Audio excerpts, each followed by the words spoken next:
الحمد لله رب العالمين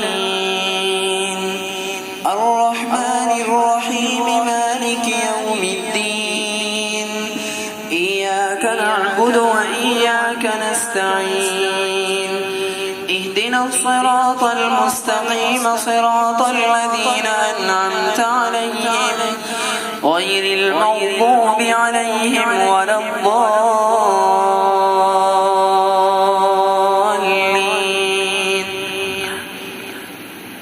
قال كم لبثتم في الأرض عدد سنين قالوا لبثنا يوما أو بعض يوم فاسأل العادين.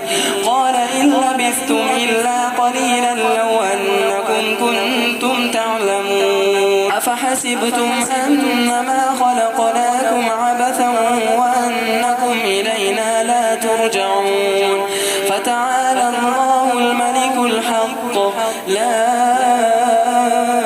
إله إلا هو رب العرش الكريم.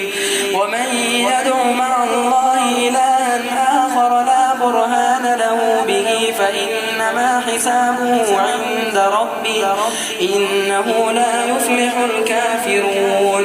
وقل رب اغفر وارحم وأنت خير الراحمين. سورة أنزلناها وفرضناها وأنزلنا فيها آيات بينات لعلكم تذكرون.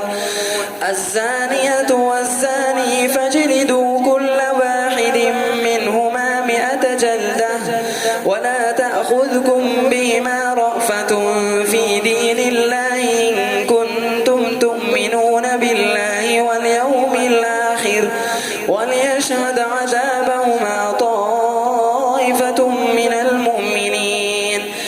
الزاني لا ينكح إلا زانية أو مشركة والزانية لا ينكحها إلا زان أو مشرك وحرم ذلك على المؤمنين. والذين يرمون المحصنات ثم لم يأتوا ب4 شهداء فاجلدوهم 80 جلدة ولا تقبلوا لهم شهادة أبدا وأولئك هم الفاسقون. إلا الذين تابوا من بعد ذلك وأصلحوا فإن الله غفور رحيم.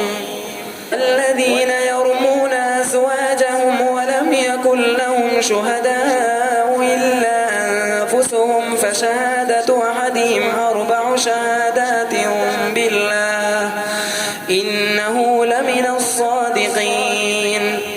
والخامسة أن لعنة الله عليه إن كان من الكاذبين ويدرأ عنها العذاب أن تشهد 4 شهادات بالله إنه لمن الكاذبين. والخامسة أن غضب الله عليها إن كان من الصادقين.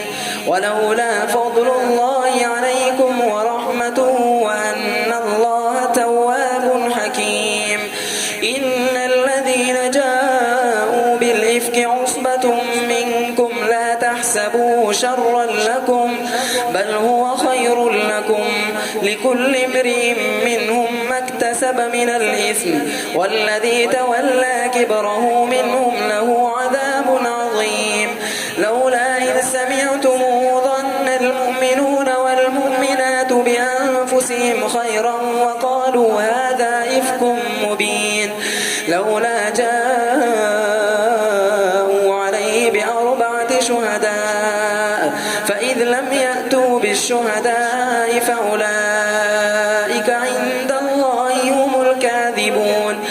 ولولا فضل الله عليكم ورحمته في الدنيا والآخرة لمسكم فيما أفضتم فيه عذاب عظيم.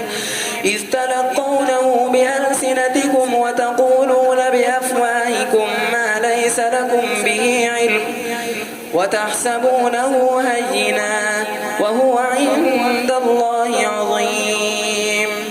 ولولا إذ سمعتموه قلتم ما يكون لنا أن نتكلم بهذا سبحانك هذا بهتان عظيم يعظكم الله أن تعودوا لمثله أبدا إن كنتم مؤمنين ويبين الله لكم الآيات والله عليم حكيم إن الذين يحبون أن تشيع الفاحشة في الذين